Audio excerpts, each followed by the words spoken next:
Magic Treehouse 11. Lions at lunchtime.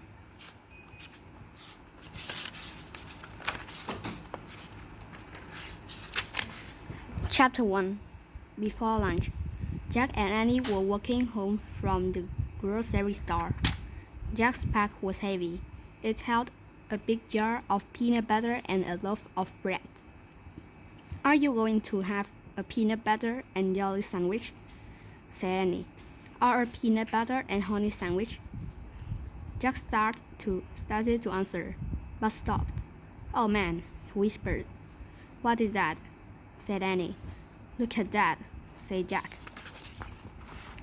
He pointed to the edge of the refrigerators. In the shadow stood a small, delicate animal. It looked like a tiny deer. "It's a sign," whispered Annie. "Remember when we saw the rabbit? He was a sign of the Wild West."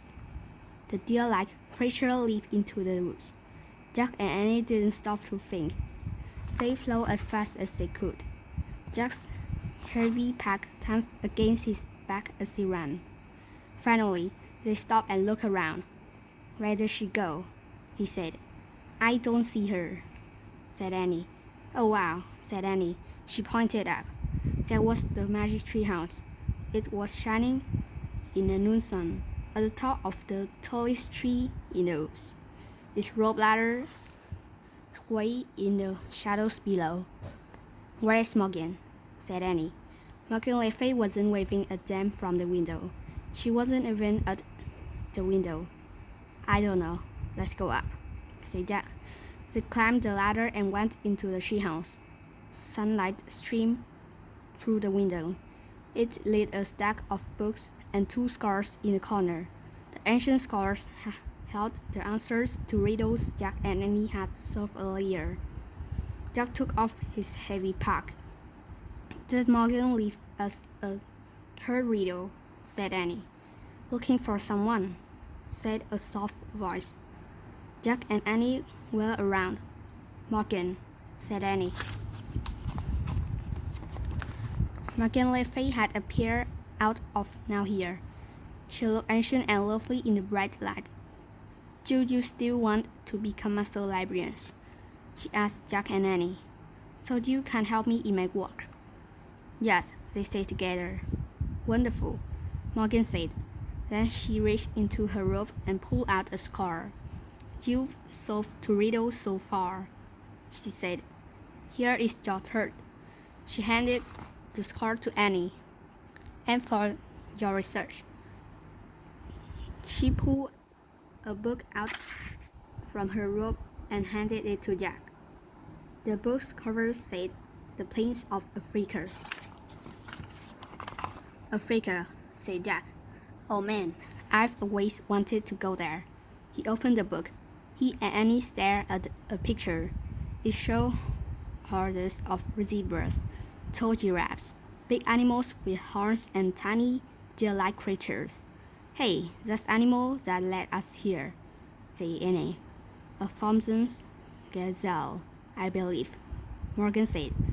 "Where are the lions?" said Jack. "You'll find out," said Morgan. Maybe we need to plan this trip," said Jack. Morgan smiled.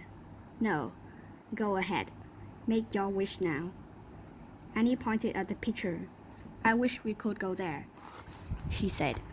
"Be careful," said Morgan. "Just keep an eye out." "For what?" said Jack. "The lions, of course," she said. "Wait," said Jack. Too late. The wind had started to blow. The treehouse had started to swing.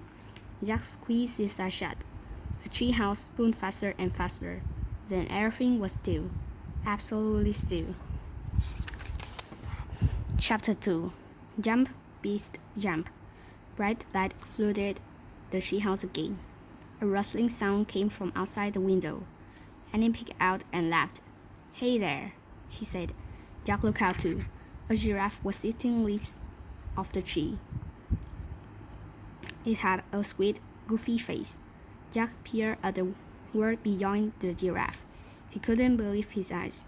He saw a huge grassy plain, a wide river, and tons of birds and animals, more than he had ever imagined in one place. Giraffes and zebras were on the side of the river where Jack and Annie were. Thompsons, gazelles, and bighorn animals were on the other side. "Where are the lions?" said Jack. "I don't know," said Annie. "Do you think it's away this crowded?" "Let's find out," said Jack. He picked up the book on Africa and looked at the picture of the animal. He read aloud. "Arvidia, in late spring, thousands of zebras and gazelles and millions of wild beasts migrate from the dry plains of Tanzania to Kenya." "What's migrate mean?" said Jack. Jack punched his glasses into place.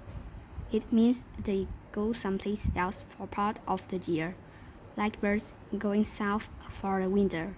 "Oh, right," said Annie. Jack turned the page to read more. "Before they are safe in Kenya, the animals must first cross the Mara River. Zebra go first, then the wild beasts. The tiny gazelles swim last." "Oh," said Annie in a sad voice. "What's wrong?" said Jack. "Poor beasts." She looked out the window. "They seem afraid." On the far side of the river, the horned animals were standing at the edge of the steep bank of the river. They stared down nervously at the rushing water. "Jump, beast, jump," Annie shouted. "Don't be silly. They can't hear you," said Jack. He studied the broad plain. "I wonder where the lions are," he said. "I don't know, but I have to go," said Annie. "Go where?" said Jack. "To the river to help them," she said. "Help who?" said Jack. "Those wild beasts on the other side," said Annie. "I have to help them migrate." "Are you nuts?" said Jack. Annie handed Jack the score and started out of the treehouse. "Wait a second," said Jack. "We haven't even read Morgan's riddle yet." Annie stopped on the ladder. "Read it now," she said. Jack unrolled the ancient score and read aloud. "And the color of gold, and as sweet as can be. But beware of the danger that's all around me. What am I?" Annie started down again. "Annie, we're looking for the answer in a minute," said Annie. "What are you doing?" Jack called. But there was no stopping her. Jack watched as she hopped off the ladder. Then she started to walk through the tall grass between the zebras and giraffes. "I don't believe her," he said to himself. He quickly put the Africa book into his bag. He started down the ladder. When he stepped onto the ground, he looked around carefully. The giraffes were eating the tree leaves.